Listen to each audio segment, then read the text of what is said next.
Dans un tout autre style que la petite citadine T03, on découvre le deuxième modèle commercialisé en Europe par cette coentreprise entre Leapmotor et Stellantis, le grand SUV C10. Donc un modèle qui fait 4,73 m de long, donc il va plutôt venir concurrencer un Tesla Model Y ou encore le Peugeot 5008, disponible désormais en version 100% électrique.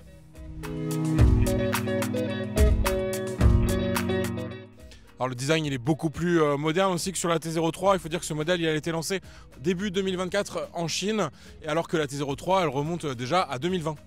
Pour asseoir le côté grand SUV, on va notamment avoir des jantes de 20 pouces et puis des signatures lumineuses assez modernes à l'avant comme à l'arrière.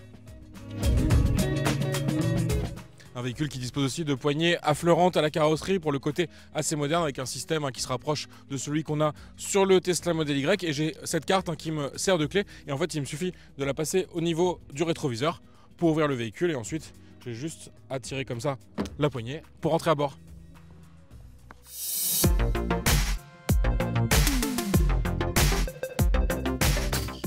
À bord de ce Leapmotor C10, on découvre un habitacle bien plus moderne et premium que dans la petite T03. En fait, si on fait abstraction du logo sur le volant, on a même du mal à imaginer qu'on est dans un modèle de la même marque. On a une impression de très bonne qualité qui se dégage, notamment avec le choix des différents matériaux, ou également au niveau de l'architecture globale du véhicule, avec ce grand écran de quasi 15 pouces et en haute définition. Il va être complété par un petit moniteur de 7,5 pouces pour un écran décompteur, donc un petit plus par rapport à un Tesla Model Y qui n'en dispose pas. On retrouve d'ailleurs cet ADN de Tesla, inspiration qui est revendiquée par le fondateur chinois de Leapmotor.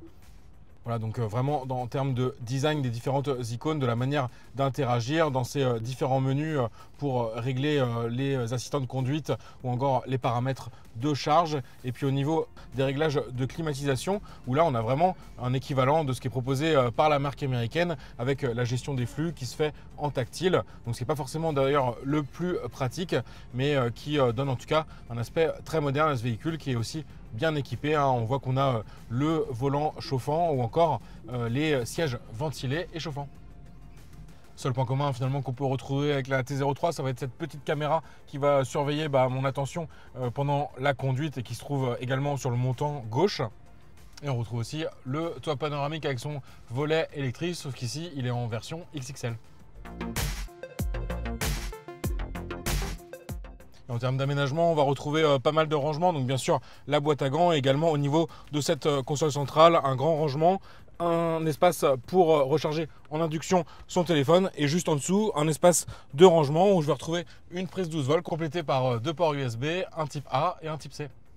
Deux connectiques qu'on va retrouver pour les passagers à l'arrière, qui ont également la possibilité d'orienter le flux de ventilation, mais pas d'accéder à des paramètres de réglage de la climatisation. À l'arrière d'ailleurs, on dispose de pas mal d'espace, et puis comme on est dans un véhicule familial, il faut également un grand coffre. Celui-ci il fait 435 litres. Petite subtilité sinon avant de partir, pour démarrer le véhicule, c'est toujours pratique. Et comme chez Tesla, on ne va pas retrouver de bouton start-stop sur lequel appuyer, donc c'est vrai qu'on peut être un peu comme ça déstabilisé, mais en fait il suffit de passer le mode et vous avez la petite consigne qui va s'afficher. En fait il faut appliquer la carte sur le petit espace induction, et ensuite ça libère la pédale de frein. Vous le ressentez directement au niveau du pied, et là en effet vous allez pouvoir activer notamment la marche arrière, et se rendre compte d'ailleurs que la qualité elle est un peu décevante par rapport à ce qu'on avait constaté sur la T03, mais je pense que c'est simplement la caméra qui est à peu près identique, et cet écran par contre qui est de plus grande taille, et tout de suite ça se voit en termes de définition.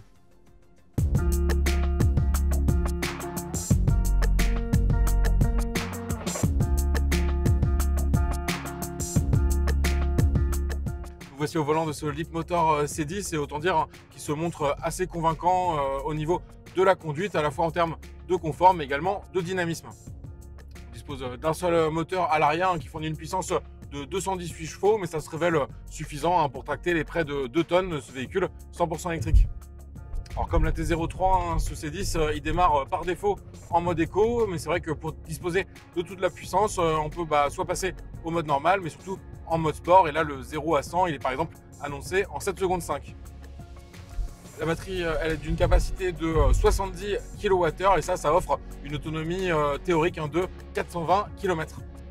Côté consommation, rien d'anormal, on a réalisé de très bons chiffres en conduite urbaine, ce qui est assez logique en descendant largement sous les 14 kWh au 100, et sur autoroute, on n'a pas non plus dépassé des niveaux élevés, donc on est resté autour des 20 kWh au 100. Sur la recharge, donc sur une borne lente ou à domicile, on peut encaisser jusqu'à 6,6 kW, et en courant continu sur des trajets longs, donc sur de la charge rapide, ça peut monter à 84 kW. Ça va permettre officiellement, d'après les chiffres de Leapmotor, de passer de 30 à 80% en à peu près 30 minutes. Alors, petit plus par rapport à la T03, on va avoir un vrai assistant de conduite qui va associer régulateur adaptatif et suivi des lignes de la route. Et c'est vrai que ça fait partie des ressemblances avec Tesla au niveau de ce commodo des modes où pour activer cet autopilot Leapmotor, je vais, comme chez Tesla, procéder à 2 appuis vers le bas. Et ensuite, j'ai cette petite molette sur le volant, vraiment identique à celle de la marque américaine, qui va me permettre là d'ajuster la vitesse souhaitée. Donc j'ai plus besoin de jouer sur la pédale d'accélérateur ou de frein pour faire varier ma vitesse, comme c'était le cas sur la T03. Cet assistant de conduite, il fonctionne d'ailleurs très bien. Là, on est en train de l'utiliser sur autoroute, et donc il repère bien les lignes de la route qui sont signalées en vert à l'écran. Et ensuite, je peux lâcher les mains du volant pendant quelques secondes. Et donc la voiture va bien les suivre. Et donc ça, c'est très confortable sur les trajets longue distance. Par rapport à la T03, encore une fois, cet écran décompteur il va être beaucoup plus complet. Et là, je vais retrouver des informations sur mon trajet avec mon niveau de consommation moyen de manière beaucoup plus simple et claire en affichage comme ça directement sous les yeux.